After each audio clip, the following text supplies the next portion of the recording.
I was a single mom, 2 beautiful children, working as an LPN.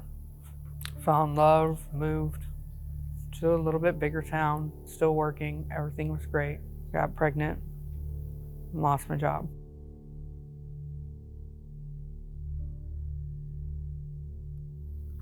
After I gave birth, I got some bad depression, like really bad. I've always just been an occasional user, whatever, if somebody has it and I'm hanging out with them, chill, whatever. Went from just occasional to just weekends to every day. And I ended up having a bout of psychosis in January of 2016. And I ended up slicing a girl's hand open and bathing my kids in blood, thinking I was baptizing them. Walking around screaming, "Do you believe in God?" I was so thin at the time, I walked right out of my clothes. I got arrested, obviously. Luckily, my friend didn't press assault charges.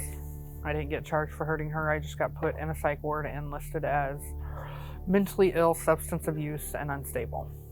I was out within a week, but my kids were gone. It took me a year and a half to get them back.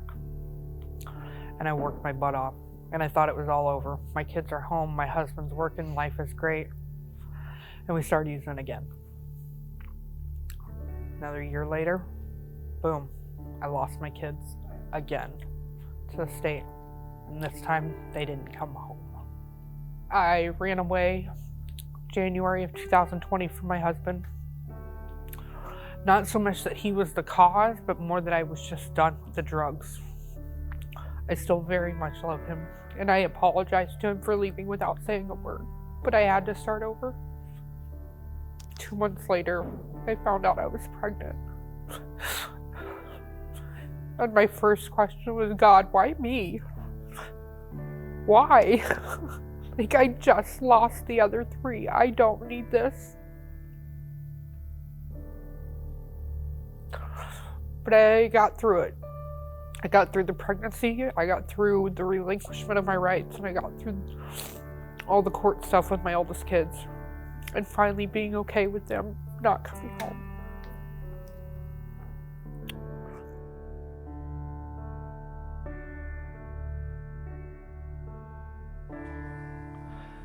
Phoebe, the trickster, over there, thought we were meeting again. Honestly, I'm not gonna lie, I didn't think I was gonna get a car. It's not like what I envisioned in my head, like, oh, somebody refers you and signs you up and then you get a car. There were so many steps to this program, so many. You're beautiful. What was that flood of emotion you had? Like they're called tears of joy. Mind you, I didn't learn this until I was 30-something years old because I had never had tears of joy. That was a day. But it's just like so happy. And it was beautiful. And it was even more beautiful because the people who donated it were there. Like, you know what kind of person that takes? You know how much money they could have made just selling the car or trading it in? And instead, they made that choice of like, let's give this to someone in need.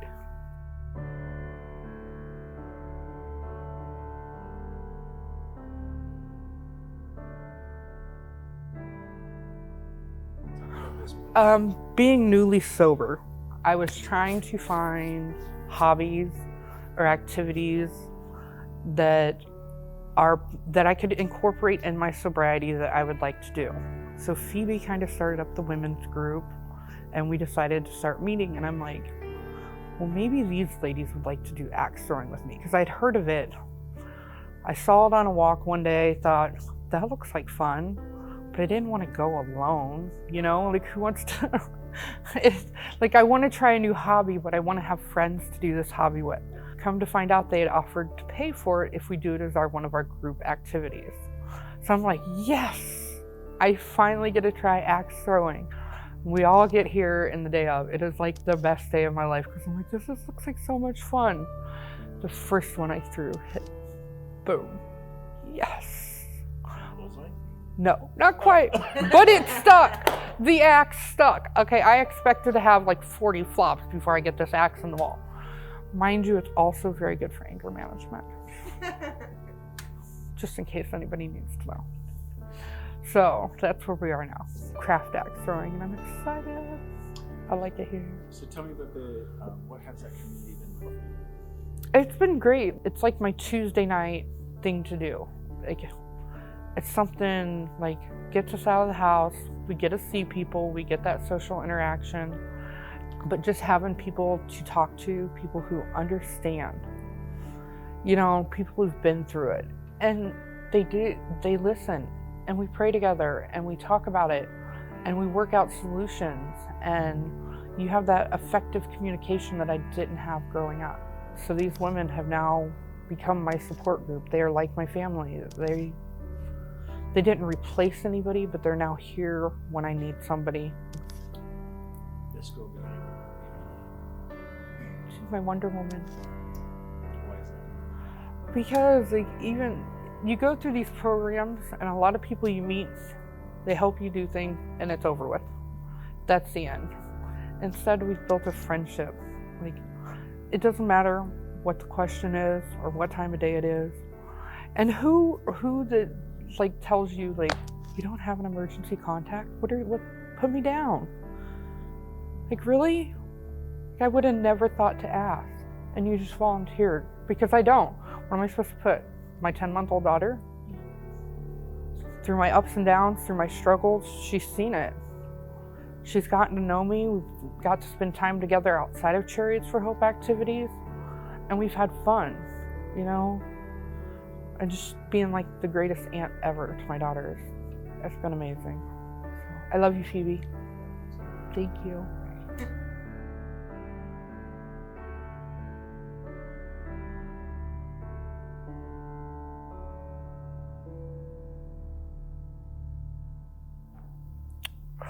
My daughter was two days old when they came into the hospital and took her away. Because I had lost the other kids, they didn't think that I could parent anymore. I have spent the last 10 months proving them wrong. Not only are we now reunified, I have a stable job, a stable home, a stable transportation, but I am less than a week away from being awarded sole physical custody and legal custody of my daughter, which the state told me I would never be able to do with the state I was in.